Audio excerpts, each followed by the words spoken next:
Hey guys, back at it, day 51 in my 100-day daily diary challenge. We are more than halfway through, just by one day, but still, we are more than halfway, and that's super, super exciting. I was given a prompt in my devotional meditation session to do 100 days of diaries and put them out there on YouTube just to be real and raw and hopefully bring value to the collective and to the space. I am just sharing with you my day-to-day activities plus some cool little nuggets of wisdom when I decide to jump on my box and just like rabbit trail about one thing specifically, or sometimes multiple things. That's when we get like the 15-minute diary session. So this is just me putting myself out there, and I hope you find value in it, and let's get to it. Day 51.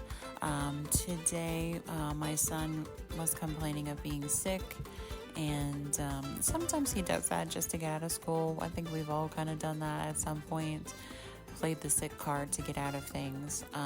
But I really strongly felt that while he might not have been super, super sick, he did have some need to stay home. So he didn't have a fever, he wasn't sick to his stomach, and nothing like that. He just was very, very emotionally in need of this day off. He did seem a little fatigued and tired, so took my daughter to school and he stayed home with me. Today is the day we go to my grandma's house, so I gave him the sick day rules where it's like no fun to be had. We have to, not eat candy, not eat sweet things, no milk, only soup and crackers, no snacks, no sugary drinks. What else did I say? I said no gaming all day. This is not a vacation day, this is a sick day, so it's structured completely different than if you were just to stay home on a school's out day. So for him to know that if he were to create this I'm sick again, that this is the day he should expect to have restrictions and limitations on what he can and can't do. But I think it was a great day for him to stay home and just recoup. We had a lot of really amazing one-on-one conversations and connecting time. He is definitely my snuggle bug, so we always snuggle and cuddle and connect that way. I'm 100% sure that his love language is one of the top ones, is physical touch. So we went to my grandma's, and we didn't get into too much business stuff this time just because she had a fall over the weekend where she kind of broke through some of the wood on her porch and fell backwards, and it's created a lot of pain. So I was over there just checking in with her, making sure if there's anything I can help with, talking about all the things she wanted to talk about. We did get into some business stuff, like I said, but not too much. It was just a lot of me being there and being present and being available, and just being in the space of caring for her. So then we kind of wrapped up with her, and usually we stay there about 4 or 5 hours and then head back. On school days, I head back before the kids get back from school so that I can be here. The one thing, when I did step away from work, my 9-to-5 job, I wanted to be more present with the children. I wanted to be here for taking them to school. I wanted to be here if they did have sick days. I wanted to be here if they needed me. I wanted to be here for them when they get home. So I can pick them up from the bus stop, or I can pick them up from school, or I can, just be here for making dinner, for bedtime, for all the time. I know that it's fleeting, and I don't have a lot of time with my kids. So for me, this is more valuable than anything else. And I kind of feel a little bit sad that I've wasted and missed out on so much of their growing up and their kid life because I was pushing myself to work. And work can come whenever. Like I've been restructuring my thinking about abundance and money, and how I am freaking abundant in everything. I am freaking abundant in lack because I lack finances, but I understand that that's not a bad thing. I'm not freaking out about it because I am abundant in the things that matter the most. And to have more time with my kids after stepping away from my 9 to 5 has been the best, most rewarding thing that I could have ever done. And I try not to look back into the past and play this game of regret. So I don't. But if I had more time with them, I would definitely sign up for that and do that. I can't go back in time. I can't change it, but I can do what I can now. So right now I'm focusing on just being around, being for them whenever they need me. So circling back to you, why I started on that, usually leave my grandma's around that time so I can get back and be here for the kids when they get home from school, and just be present for them. Like that life coach thing. I'm here when you need me. I got you. You can tell me anything, and you can tell me nothing. It doesn't matter. If you come home from school and you don't want to talk, that's fine. Totally fine. But just for them to know I'm here. And that's been the most amazing thing. So we have had another day of not connecting or being physically with my love, and it's the more time after this vacation of not being together physically, only being able to talk on the phone or text, has really kind of started to pull on my heart in different ways. And none of it's in a bad way. It's just realizing that this person I want around all the time. That so much so that I was washing the dishes and keep thinking of things to say to him, and just like normal conversational things, and physically turned around to talk and say something, but he's not here. And it's not that we've been together so long that it's just this ingrained, thing that we've been around each other, we talk to each other like that.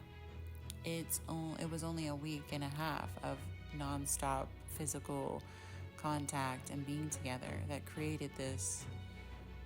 And there is no doubt that we are soulmates and we are destined to be together for a very, very long time. And I've seen and had visions and things about our future, and not in a way of me daydreaming what I really want, but it came to me in devotion sessions and meditation sessions where I was trying to calm my mind, quiet my mind, not think of anything. And these visions popped up. And when they popped up, they were so vivid and they were so real, and I felt them in my core so strongly. And even one of them, I was woken up out of a sleep with this dream and vision of what was to happen in the future. It was just like such a strong wake up, like you waking up and literally sitting up in bed crying. So I don't take those things lightly, and I do know the difference between when I'm daydreaming and just be like, oh, this is going to be so much fun when this happens in the future, versus me getting some picture or image or dream that's so strong and I feel it through every single part of my being. So I have been working on defining those, and obviously I've had a number of visions about us in the future and what's to happen. And I do feel strongly that this connection is not going to be broken easily. but we are in a world where, people get stuck in routine, stuck in their stuff, stuck in a habit, anything. So it's going to be us trying to figure out how to unstick ourselves from the ties that hold us where we're at. And my love said something to me that I would say is quite accurate, that I am not tied down. And what that was kind of coming across is, I am not tied down to this state that we are in, this place, because it's just me and my kids. And my grandma's here, and she's going to be moving fairly soon. And with this whole second injury, I do feel that it is going to happen sooner than we had anticipated. So there's nothing really holding me or tying me down to this place. And I can move freely within reason, because I am a parent and I really want great education for my children. And I want the best for them. And so that's where I think first is them. What's going to be best for them? Because I am secondary. If I know that my love and I are meant to be together, and I know that we will be together, then I can move freely in my decisions and know that as long as I'm truthful and real and open and honest with him, and I'm open and honest with myself, and I really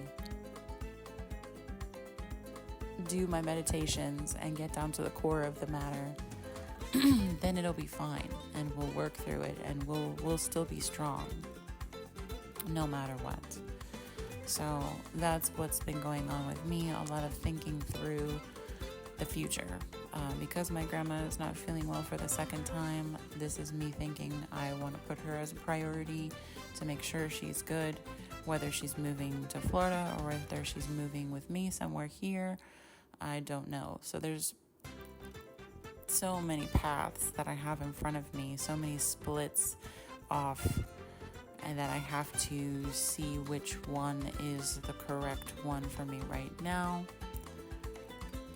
I am just letting the stress of it go so that I can work through it and follow the right path, which I'm sure I will, but I need to make sure that the people around me who I love, who love me, are secure in that.